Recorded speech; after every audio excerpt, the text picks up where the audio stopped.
distinguished people in the days and all the distinguished people sitting there. It's a pleasure once more to come to the Trivandrum Management Association, see so many familiar faces with whom I have dealt for a very long time.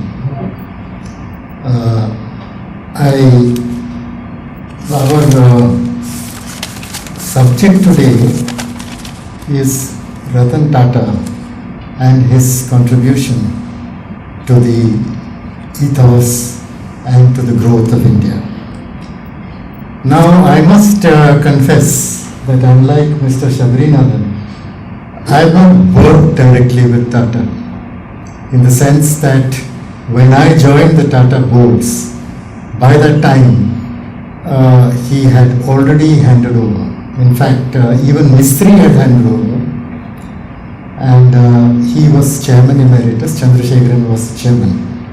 So I have not worked with him, but I have had occasion to interact. And the first interaction was at a meeting held by the Prime Minister, Dr. Manmohan Singh, that happened during the 2008-9 Great Recession, when he assembled a few, not many, but a few great corporate leaders to understand what they have to say about it.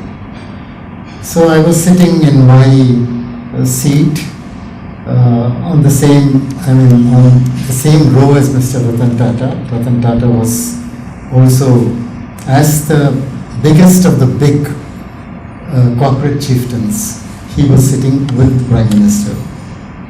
I was sitting there quietly, PM had not come, and then I felt a hand on my shoulder, and I found Ratan Tata there, and he said, "So glad that we are able to meet at last, sir."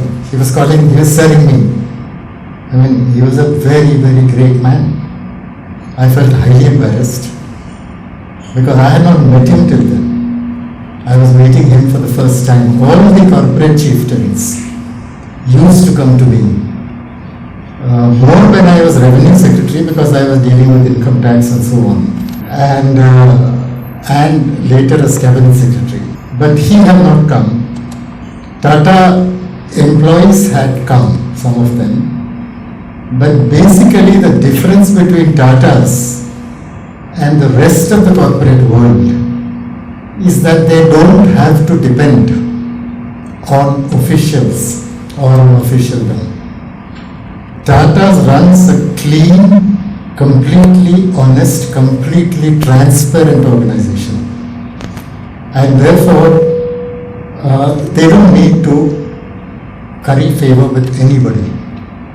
That was one of the great lessons that I learned even more after I joined several Tata boards. I was there in about 8 boards of Tatas. And the systems are completely clean, completely transparent. This is the effect of this man, and not only this man. Before him, J.R.D. Tata. Before him, Jamshedji Tata.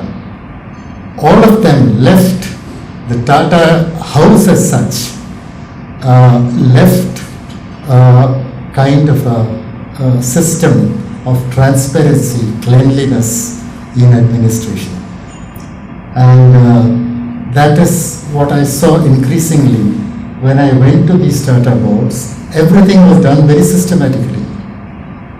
You know, even a lot of money is sought by the likes of Mr. Shabrinathan during election time. Now Tata has a system. They have got rules on that. What they do is, they collect money and they don't say give us so much money. They put it before the boards of all the Tata companies. And they don't tell us you give 20 crores or 200 crores or 300 crores. It is left to the board of directors. And this is collected together and then it is distributed to the political parties on the basis of their strength in the current Lok Sabha or in the legislative assembly, whatever it is. So that is the system they follow. There is no question of giving a little bit there, giving a little bit here, or extracting money. All this is not there with the Tatas. And that is because the systems that they decided to adopt for their own companies was completely above board. Now, so another thing is a Tata employee, if he is talked to, if any politician or any official or anybody seeks a bribe from him, he'll say, I have absolutely no way of giving you a bribe. Bribery is completely rejected by the Tata Group. They don't believe in doing anything through bribes. So these are the things which really I found very interesting in the Tatas, and this is a tradition that has come down to them right through the ages, since Jamshedji Tata started the power project for Mumbai. Then another thing is the systems are very strong. They have a clear line of control. When I went to the Tata Advanced Systems, it's basically dealing with defense equipment. I visited a number of their factories, and everything is planned very meticulously. They, at any point in the chain, you can see what has been the production and what is the quality like. If there are quality checks at multiple points, and I think the same thing applies to other companies of Tata, like Tata Motors, which I also visited. They used to produce some armed carriers, army for vehicles for the army through Tata Advanced Systems. There also, the system of quality checks was complete. Then again, Tata had the great quality. I mean, he was a complete manager in many ways. He would take risks. TCS, when he started, it was a risk because he was starting absolutely new. Yes, I think Mr. Vinesh will be able to say. He took it as a risk initially, and then he gave a free hand to Ramadurai, and after Ramadurai to Chandrasekhar. And it really took off. FC Kohli was also there around that time, and it really took off and has built Tata to this status through software technology. He decided to take up steel outside India. He took over Chorus, which was a loss-making organization. He took over Jaguar. This is again a loss-making organization. He took it over, he brought it to India, many segments of that technology, and he built up his own organization. This was the capacity to take risks was sort of built into him. And that is how he became a great leader. Even after he had given up being chairman of Tata Sons and decided to be chairman emeritus. Now, even then, anything that Chandrasekharan did, I could see that he would consult with Tata, and right to the end. I mean, I met Ratan Tata along with some others about 3-4 months before his demise. Now, obviously, physically he was very unwell. He had developed a stoop on his shoulder. He could barely walk. He had difficulties. His speech was a little slurred, but his mind was absolutely clear. And he remembered people. He remembered me. I had a few interactions with him, but he remembered me, always. So that kind of intellectual capacity, that kind of memory, that kind of capacity to to look at ideas. Chandrasekhar himself, I have a great deal of respect for him because he is a man of ideas. He is a man who wants to do new things, and he thinks the profit will come by itself. He only has to plan, organize meticulously, and run the companies. Complete overhaul of Tata Power, I can say that he had 95 subsidiary companies when I joined. Now all that was consolidated. It's a big decision. It was consolidated and brought together. And this was throughout the Tata chain.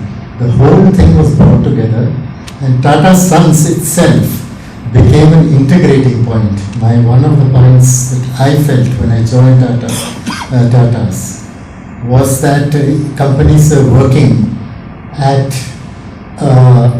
differently, in different silos, as a result of which the synergy within the organization they could not fully capture. That has happened, and that is happening. And Ratan Tata was obviously fully supportive of this thing. The other thing is, of course, his great humility. As I told you, the way in which he received me. After that, he called me for dinner. My house was just opposite the Tata guest house in Delhi, almost opposite, diagonally opposite. And I went over there and we talked. I remember the Home Secretary was there, the Defense Secretary was there, and we talked about many things during that evening. Then later again, when I joined Tata Power, I called on him. When I called on him, Chandrasekhar was in his room talking to him. I sat in the reception area. Then suddenly I found that he was standing over me, looking at me, and he had come to sort of apologize because I was kept waiting. And this is the greatness of that man, which I think very few people will ever think of him. And if you talk to Ratan Tata and you didn't know he was Ratan Tata, you would think he's any man in the streets. There is nothing. He never showed off. He didn't have to. He was too great for that. And the other thing that I really felt throughout my tenure in the Tatas, and from my knowledge of Ratan Tata, is a real, genuine concern for the deprived. His was not a philosophy of making more and more money. Money will come by itself. That is what he felt. And what you need to do, this way. He was exactly, I think, the only example in the country of what Mahatma Gandhi used to call trusteeship. He used to say that rich people must grow rich, they must make more money, but they must remember also that they are holding it in trust for the millions of people in India. And Ratan Tata had the same kind of concern. If it is CSR, you will find that every Tata company has done more than the required 2%. They just look at the project and they go forward. If you look at the trusts, the amount of work they have done in cancer care, health care, and a number of other areas, it's amazing. And he had real solid pride in the country. He really wanted the development of this country and its knowledge and its wisdom. So the Tata started the Indian Institute of Science. The Tata started TERI for environment. It's been taken over by government now. The Tata started National Institute of Advanced Sciences. The Tata started the cancer hospital in Mumbai. All these were his contributions. And in this, I must say that he had learned also to work with government. The Tata learned how to work with government without feeding any government officer. It is just the name of Tata was enough to get many things done. And it's still getting done. The cancer care program has spread into a number of states now. And he is still looking at it. And whenever any new idea comes, Chandrasekhar knew this very well. And so he also had oriented himself to this humanness of Tata administration. So he, of course, I'll come to the dogs later on. Now he was also strong. When he immediately took over as a fairly young man, I recall there were some very senior Tata officials there, Rusi Modi, Irani and so on.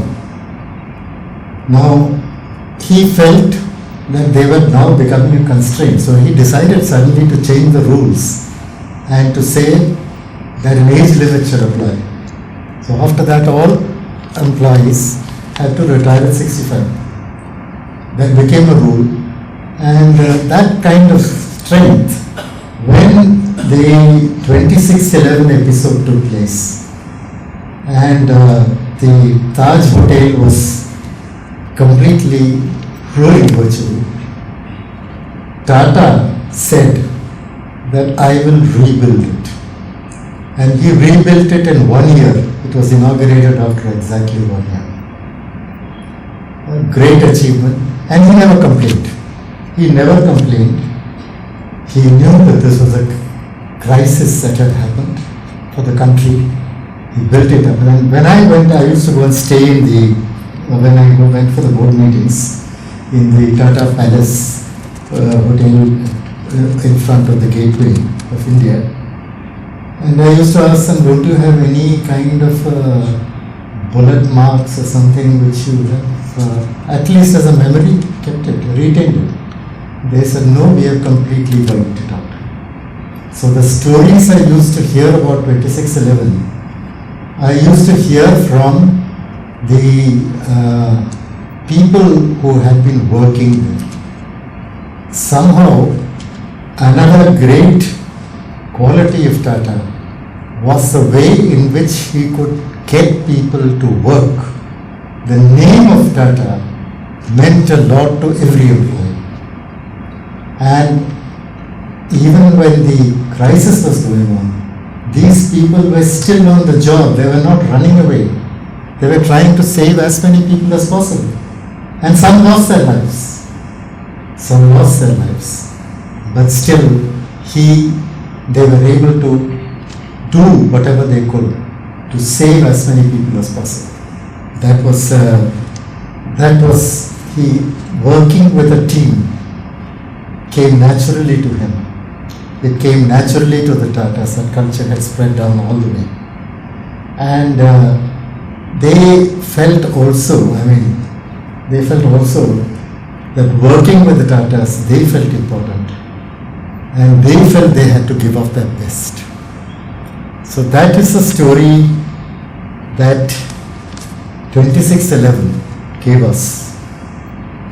He had no difficulty really. We often talk about Kerala and labor and so on. Now, when this topic came up in one of our conversations, he said, we know how to handle labor. No problem, Kerala or any state. We know how to handle. It's because systems were developed. And once you develop systems, it's not at random that you get anything. You get according to some performance. So those performance criteria had been laid down and it is there for all the Tata companies. So nobody had any complaint. So he knew how to work with the team. He made sure that when a person retires, he is well off. He doesn't have to struggle for a pittance. He made sure that they get enough money, that they are well off completely, and that continues throughout. So these things made him a really great kind of leader of men. And then again it was his complete simplicity.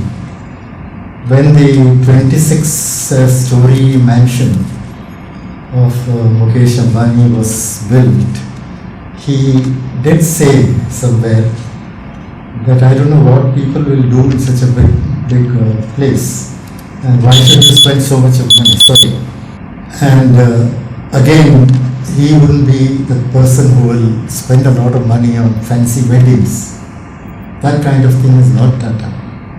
Tata was a different personality altogether. He knew how to work with government.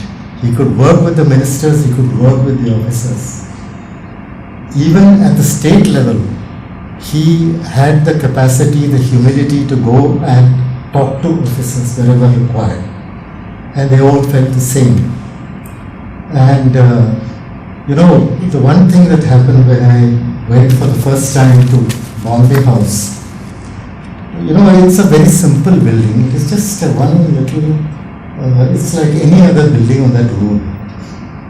It is, I think, Homi Modi Road or something. And in Colaba. It's just like, it just has a small lean-to in front. And I went there, it looked like a railway platform, kind of atmosphere, nothing fancy about it. It was quiet, but there were a lot of stray dogs there. It's a surprise to me. Some of them had collars also.